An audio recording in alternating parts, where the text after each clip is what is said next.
Buckhannon City Council to order. Asking you to join me for a moment of silent meditation and prayer.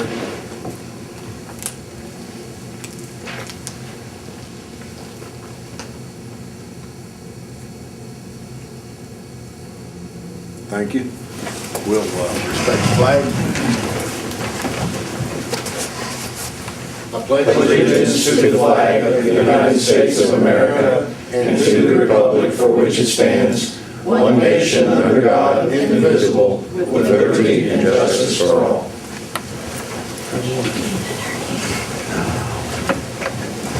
We have Wesleyan students, a couple of them back there.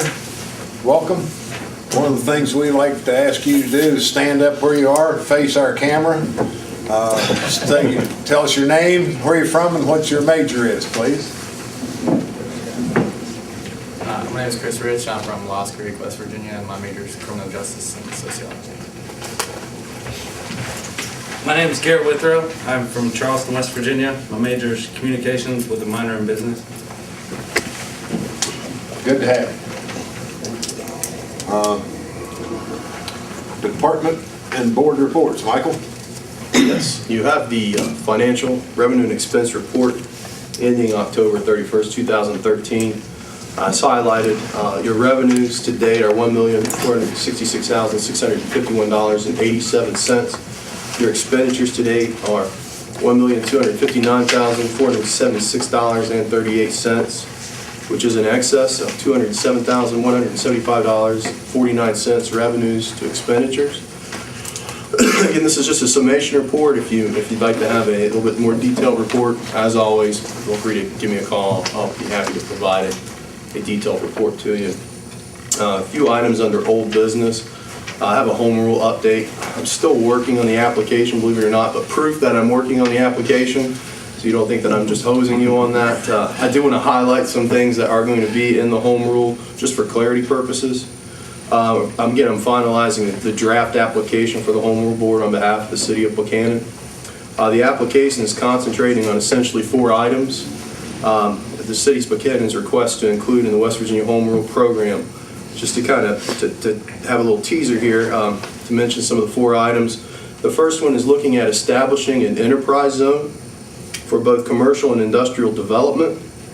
This would include an ad valorem or property tax credits for new, relocating, or expanding commercial and industrial business tied to gross capital investment and full-time employment. The second area to focus on in the home rule application is the establishment of the ability for the city to sell, lease, or dispose of municipal property via online auctions as an alternative to local public auctions and bids like the one we had last week. The third facet to focus on is the establishment of the ability for the city to abate property nuisances, dilapidated and unkept properties by directly assessing property taxes to compensate for cleanup expenditures associated with the property.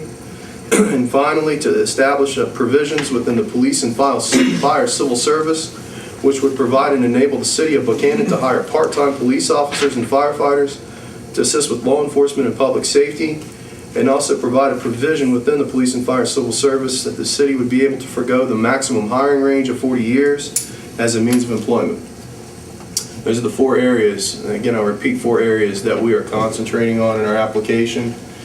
If anyone from council would like to add something to that, please, if you want to take something away from that, please let me know. Once I give a copy of the draft application, I'll go into it a little bit further, each one of these 4 cornerstones. But for now, I just wanted to indicate to you the things that we're working on. Again, we're not looking at any tax increases. We're not looking at any change in structures of government or anything that might be going on out there. The city government surplus auction was held last Saturday, November 2nd at 10 o'clock at the Waste Garage on Mudlick. And we're comprising a report of the monies taken in from the several departments that had items up for auction, and I will be presenting that report to council at the next meeting. Under new business, we do have another playground equipment grant possibility. We're in the process of applying for that. Jerry Arnold, Jay Holland, and myself applying for some ADA compliant playground equipment that would be purchased at 50% matching funds from the West Virginia Development Office in the National Park Service Land and Water Conservation Fund. If the city's awarded the grant, we will develop North Buckhannon Parks as a park facility with the ability to incorporate special needs and handicapped children. The levelness of Buckhannon City Park was the obvious choice for providing the type of service facilities required for ADA compliant playground equipment, again, because it's flatter than, say, a place that we would have up in City Park. The total cost estimate for the project is $63,893, of which $31,946.50, or half of that, would be grant funds. Again, the other half would be a city contribution. The application deadline for that is December 30th. In advance, we've submitted the necessary documentation for our good friends at SHPO. That's one of the things that has to come with this. Hopefully there won't be any shrubs that need removed. And also at the next council meeting, next couple council meetings, and even the Consolidated Public Works Board meeting that will be in early December, we'll have an opportunity for the public to provide comment, which again is another necessary facet of this application. There'll also be a resolution put before council at the next council meeting outlining the matching funds and the city's contribution. At that time, council can make a determination of whether to proceed with the grant or not. We just had to submit the letter to SHPO early. It takes them a while to get back to us, so that was one of the first things. But the application is still being worked on. And if it's a determination by council to go in a different direction and not apply for it, certainly during the resolution period, we'll have an opportunity to make that decision. So it's great. We purchased playground equipment for City Park. Anticipation is to have that up before park season begins, and we're improving our facilities, and we're being cognizant of those with special needs also around us and making that equipment available for all children. So that's all I have for this time. Questions for Michael? Thank you, Michael. We have a late comer. Sorry. College students, see, you don't get by with anything around here. Would like to welcome you, but we require that you stand up and face the camera and tell us your name, where you're from, what your major is, please. Madison Farmer. I'm from Charleston, West Virginia, and my major is marketing. Welcome. Thank you. Jay Hawk, city engineer. Just 6 projects to report on today. Most of them are just updates. Gateway East, we finally received our executed copy of the supplemental agreement for the $58,000 extra due to price increases throughout the years. The street department, sorry Jerry, I'm going to report on it. The street department's continuing with their construction activities. They're currently at the intersection of East Main Street and Florence Street, and if you're not familiar with that area, that just leaves us 1 block short of College Avenue, which is what our goal is for this fall season. We hope to get to College Avenue and then request the winter shutdown and move on to the public safety complex.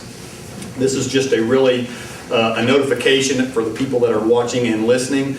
The traffic pattern's still in effect, but a lot of people, and I mean a lot of people, are disobeying the barricades. Those barricades are up there for a reason, to protect not only yourselves, but our employees that are out in the street. And too many times last week, you would just see cars and trucks swerve around the barriers to save that extra 30 seconds it takes to go down either Lumber Street or Sedgwick Street. So I'd just like to remind everybody that, those barricades are up for a reason, and please obey them, for your own protection and for the protection of the employees. Suddenlink fiber optic project, that's where they were going to install the fiber optic line along the cemetery property border with the West Virginia DOH for use in redundant fiber optic services. Well, they kind of jumped the gun. They were supposed to receive an executed right-of-way agreement from the city of Buckhannon, but they went ahead and installed that line. Much to our surprise, much to mine, Dave and I are trying to schedule a meeting with Suddenlink to discuss that situation, because they were given no verbal or written, notice to proceed.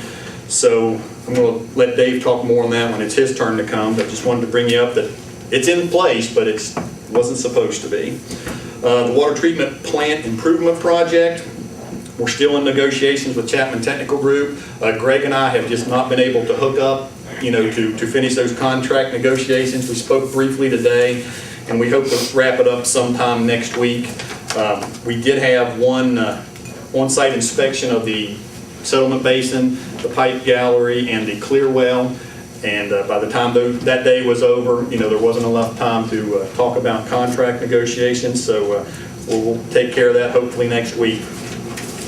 McDonald's Route 20, the only new item to report on that is that the final field review has been moved from December 2013 to early January 2014. They've submitted their preliminary right-of-ways to their internal office for review and approval, and everything else stays the same. Advertise the project for construction in April and start the Monday after the Strawberry Festival. Island Avenue, right across the street. I'm approximately 60% complete with the design of that project. I hope to have that submitted to the Bureau for Public Health for approval by January, so that that project will be shovel ready whenever the funds become available to undertake that project. We'll just pull it off the shelf and begin. Last but not least, the Public Safety Complex. We had a bid opening October 11th to supply the interior and exterior door frames. We received 4 bids. The lowest bidder was Charleston Acoustics with a bid of $3,800 for the 47 frames. They were delivered today.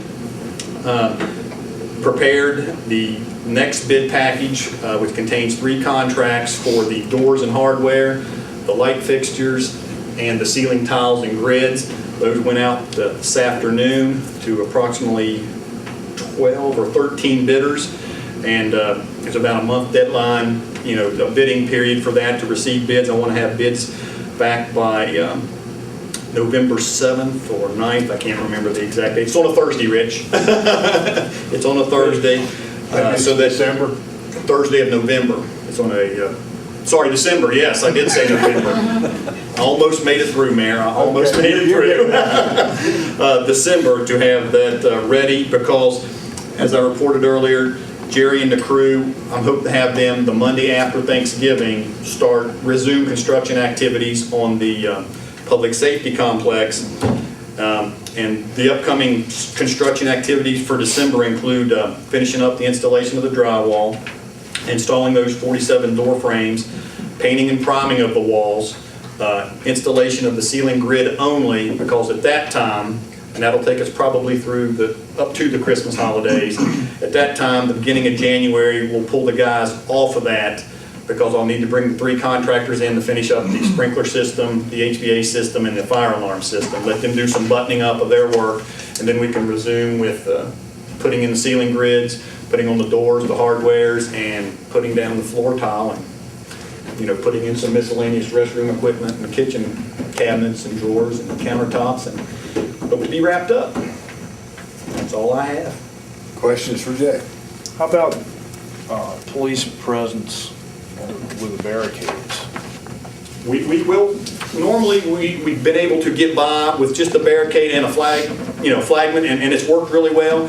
But we had the opportunity to patch some potholes and some alleyways last week, and as soon as you take that flagman or two away from the barricades, they'll drive up on the sidewalk and just go around it so that they can go straight rather than turning left or right. We did have Matt assigned an officer early on in the project when we were out here at the East Main Florida Street intersections, to get everybody attuned and acclimated to the traffic pattern situation. But if there's a person there, and it's no fault of Jerry's, if there's a person there, they seem to obey it, but as soon as he's off the site, they'll go right through. I might have a question, but I'm not sure. You going to talk about the East Main project too, Jerry?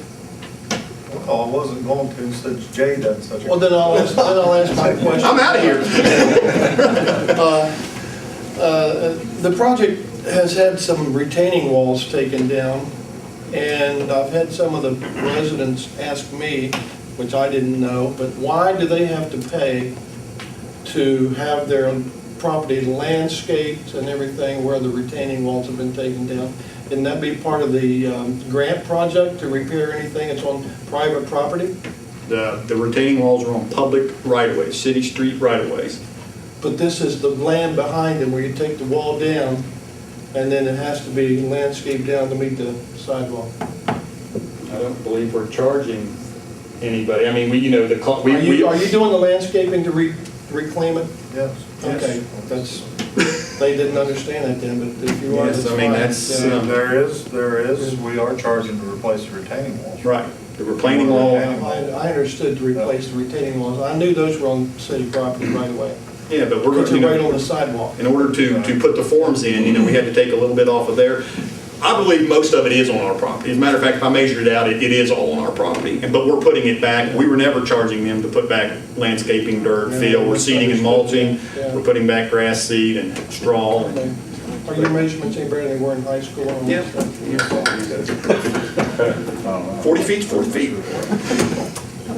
Anybody else, questions? Jay, thank you. I want to ask a question. Yes, You ma'am. say the people are paying for those walls? Yes, they were approached, they were given the option. There was no money in the grant. The streetscape project did not include the retaining walls. Come to find out that some of the retaining walls, instead of sitting behind the sidewalk like they should have been, were poured on top of the sidewalks. I have to have a 5-foot sidewalk per the conditions of the grant.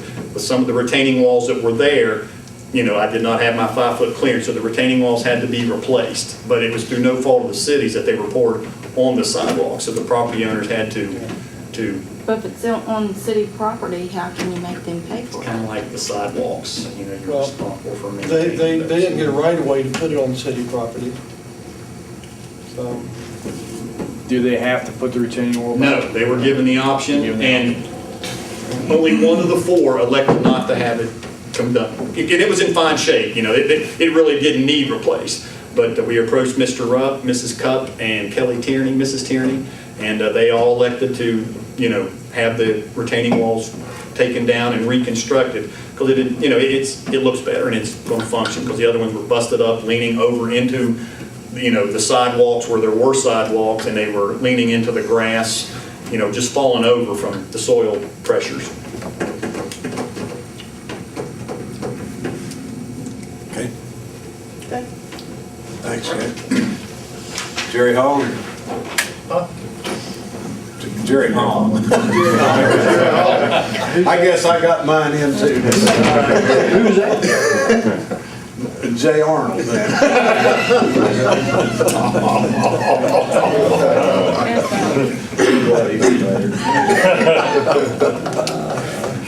Consolidated Public Works Board meeting, we met on the 24th of October. Dave Alcar, the accountant for Richard Trent, was there and went over the yearly financial statement for 2013. He noted the changes from the prior year were minimal, and overall the board had a successful year to maintain a solid financial position. Bob Post was also there. He was expressing concerns over the flat markers and the footstones at the cemetery overgrowing with grass, and of course that's not part of our mowing contract. And we discussed the monuments that are typically up to the families to maintain, and a lot of the family members have died off, and some people just don't do it. But again, we discussed different options and are looking into different options of trying to accomplish that. That would be fairly labor intensive for the city to take that on, and we'll look at it in our contract to see what it will cost to increase that. There was a letter to Kim Holland from Dave McCauley regarding bringing a monument into compliance, and I will report that that has been taken care of. And had a letter from Create Buckhannon requesting the use of Jawbone Park for the 2014 Festival Friday. Mike was there to give the financial report. He had $75,877.62 in money marketing checking. Cemetery CD was $225,808.97. Gateway East update, Jay hit that one. Sounded good to me. We also discussed with all the 5K runs and community events taking place on the weekends. It used to be 1 or 2, and it seems like we're up to every weekend. Whenever we have to call out employees to either set barricades or open restrooms and things like that, the added burden that it puts on street department. So we discussed possibly looking into a registration fee for those type of events, just to cover street costs if we were to have to call someone out for them. And that's all there was with consolidated, unless there's questions. Waste Board, we met this evening, and the Waste Board approved the hiring of Fred Langbein for driver, helper, and waste collection, full-time employee. I reported on the purchase of a used waste collection truck. They approved the lease of a excavator. We had a discussion about issues with restaurant dumpsters and having the drains and sanitary sewers. And we have received our air curtain incinerator, or our burn box, that we're currently using to dispose of brush, and it's working wonderful. Transfer station report for September, we didn't have a meeting in October. September report, we had 1,224.34 tons and a total claims of $101,607.04. In October, we had total transactions of 1,271 and the total money of $106,069.42. Recycling report for September, we did 48.27 tons. The third quarter report for recycling, overall 163.17 tons, and in October, the total for recycling was 52.6 tons.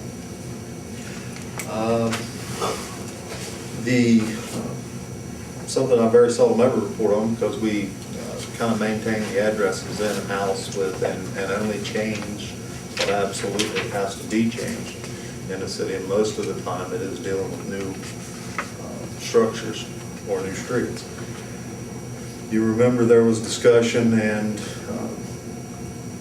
about changing the street name of the section of Carroll and Shawnee, the combined section of Carroll and Shawnee between Rager and Shawnee. And the residents got together and voted on a street name. And that street name was Cardinal Street. So it's since been named, the signs went up today, and readdressed as Cardinal Street for all the residents on that street. Now, one thing that we did do was go back, and we went back and the addressing on that street, you had 2468 Carroll, or 246 Carroll, I'm sorry. And then you had the same numbers, of course, on the Shawnee side. So we started the number at 10, so just for the sake of the post office, that they didn't have confusing numbers on Cardinal Street. So it starts at the Rigger Street intersection at 10.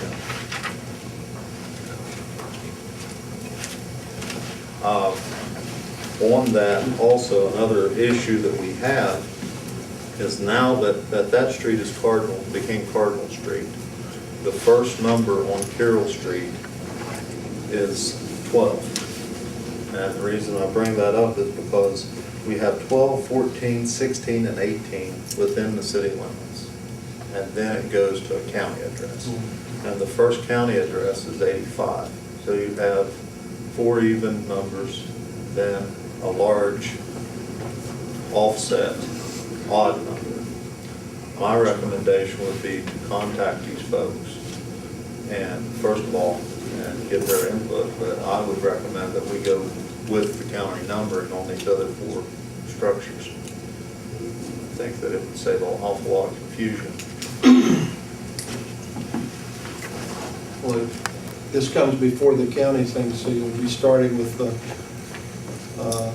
doing the measurement by the foot like they do the county ones? It would go from 12, 14, 16, 18, Ron, to 13, 27, 43, 59 would be the numbering for those structures based on that 10.56. 59, okay.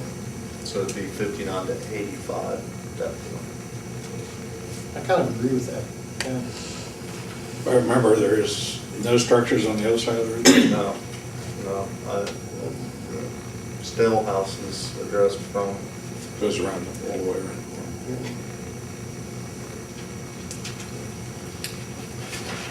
That's all I have, man. What's your question? I think we ought to have a council minute record of approving a name change.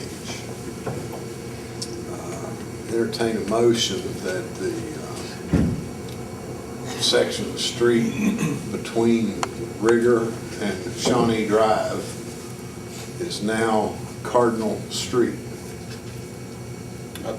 So, Have a motion and a second. Is there any discussion? We understand what we're doing?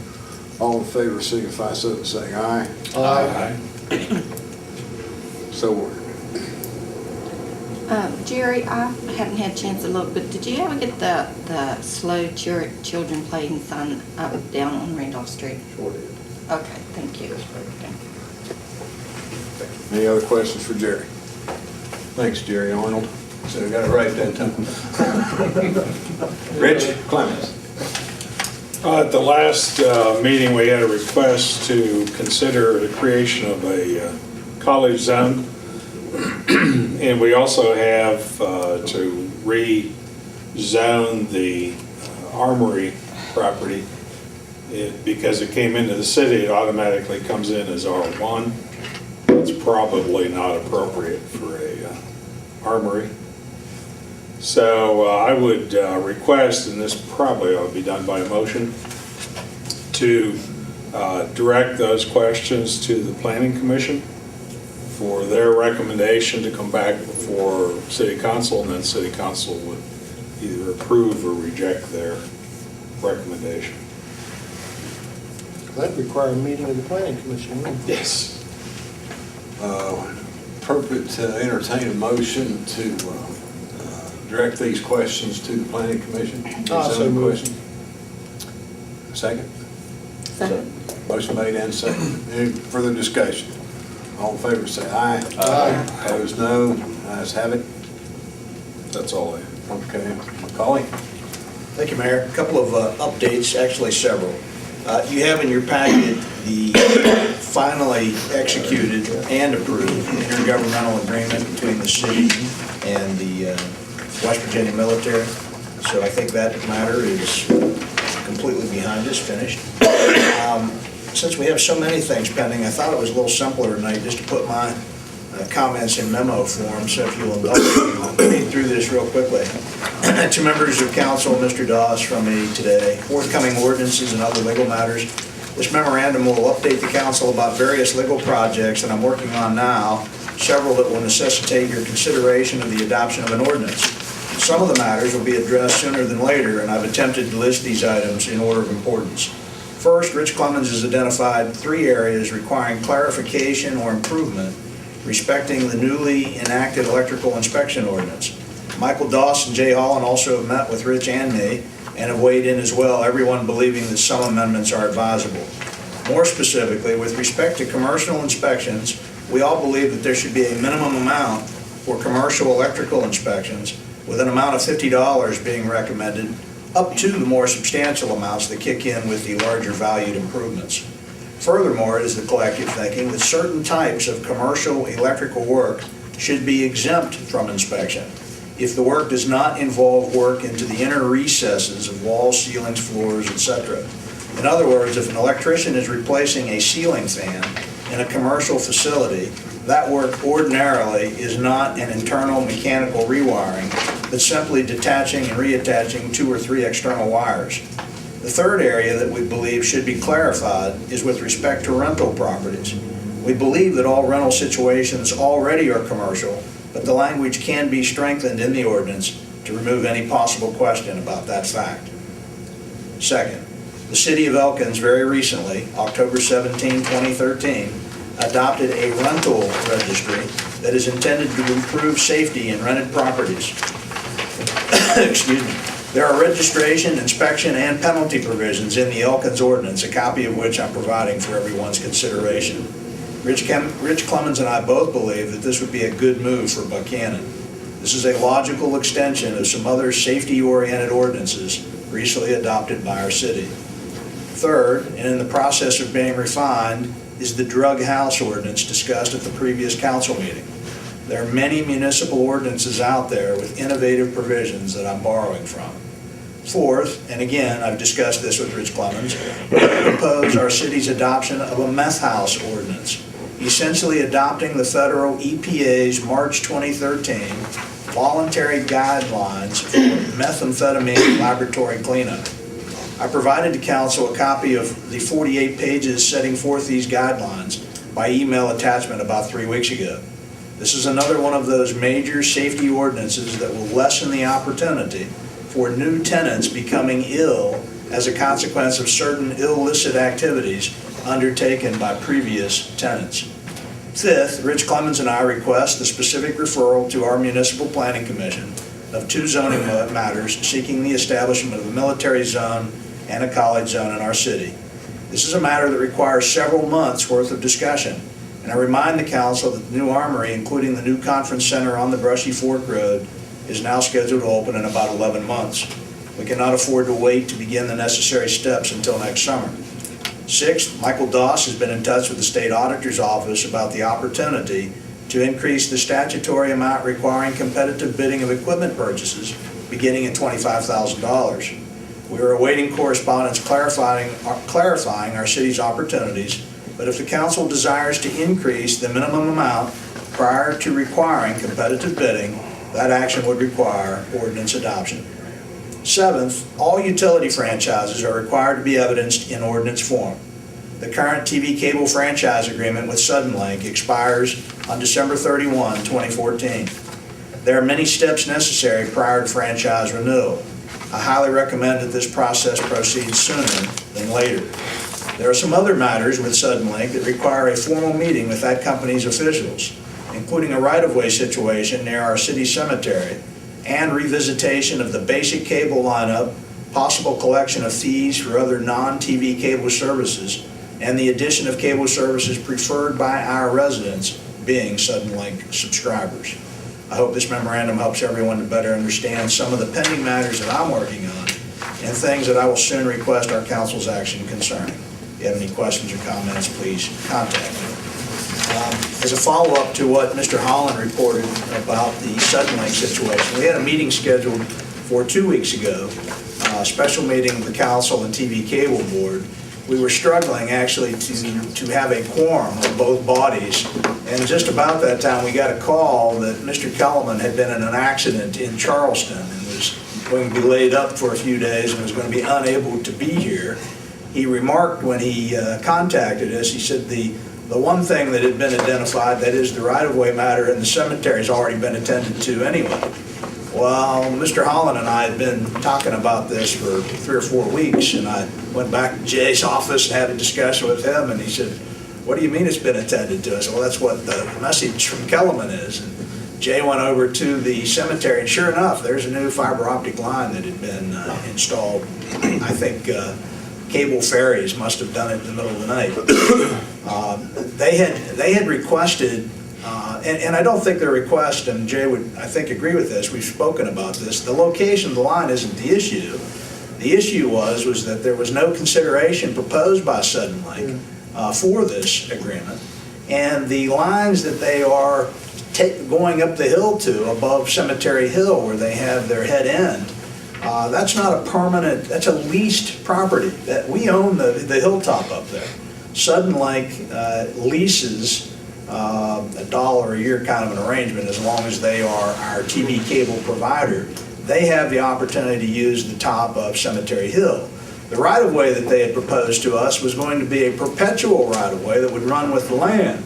And since they're taking that line to a thing that is not a permanent, they don't own it and they don't have permanent rights to it, I had some objections to the language in that, and that's one of the things that we were going to talk about in that special meeting.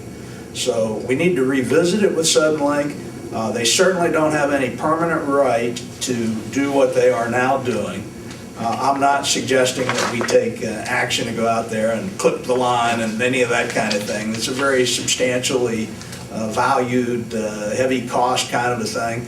But at the same time, you know, the city of Buckhannon does not operate in a way where we go in and put water lines and sewer lines and storm lines and things like that in without getting the property owner's written permission before we do it. And we expect the same from the other utility companies when they do business involving the city. What sounds to me like you're describing a situation where Suddenlink's guilty of trespass. Yeah, technically they are. And I think no question about there it. needs to be some account for that. You had suggested before, David, that they ought to have some consideration in respect. Do you have any idea what we would be charging other utilities for this kind of? Well, Mr. Thomas, it's been a while since we've had one of those situations with the power company, but there have been occasions during my 31 years of doing this where we've conveyed rights-of-ways for a price to the phone company, the gas company, the electric company.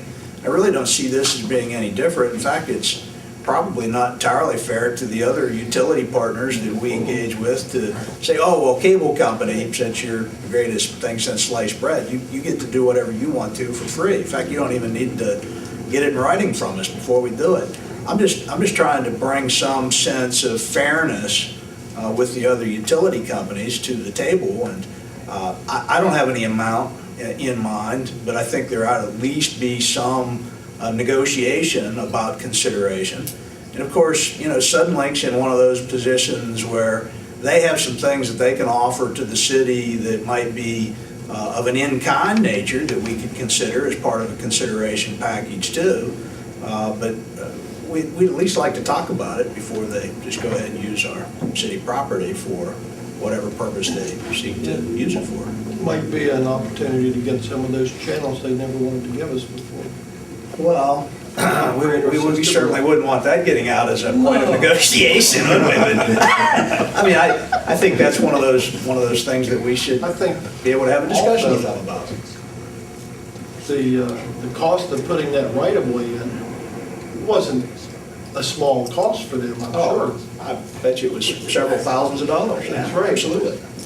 And I feel like they'd probably be willing to give us some consideration rather than to have to take it up and relocate. And I don't want to leave any lingering. If we're not at war with Sudden Lake, we partner with them. They offer, they bring TV cable to the Stockbridge Youth Center and the internet for no charge, and there's lots of nice perks. It's very nice what they provide to the Sure. city of Buckhannon. Sure. What they provide to the citizens, though, is basically a lot of crap.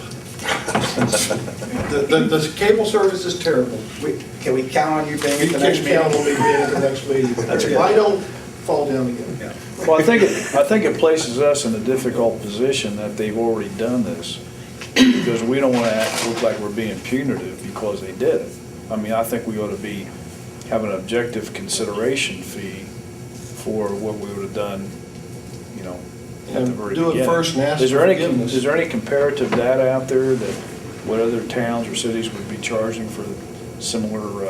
I think there's some things we could explore that would establish sort of a linear foot kind of a charge, whatever it is, that would be more or less standard consideration. So they are not claiming that there has been a written agreement? Oh, no, there absolutely has been no written agreement. Okay. Just And as three it's been weeks taken care of. before they installed the line, I sent the message to Mr. Kellerman that I had issue with the language in the right-of-way agreement, and I felt that it was imperative that both the TV cable board and the city council be made aware of the particulars. And there was acquiescence to that message, and notwithstanding it, somewhere in the Suddenlink scheme of things, communications got mixed, and It'd be nice the to know contractor who went ahead and kind of installed. took it on themselves to do Well, that. I think this is one of those situations, Mr. McCauley, that they have said, do it now and then ask for forgiveness later. And don't agree with that happening. Mr. Kellerman's been very contrite, very apologetic that, sorry we went ahead and did this, but I still think we need to negotiate with them. I'm sorry I get every speeding ticket I've ever gotten too, but I've had to pay it. Let's get SHPO involved. They might.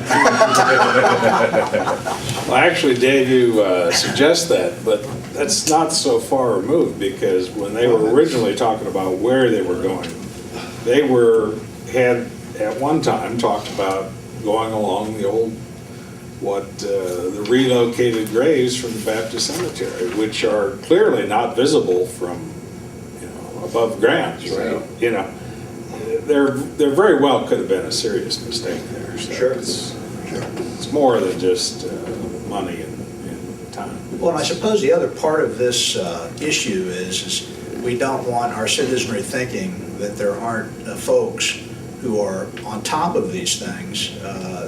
Mr. Holland was very carefully looked at their proposed site, and we're not talking about substantial objections to the ultimate location where this line went in.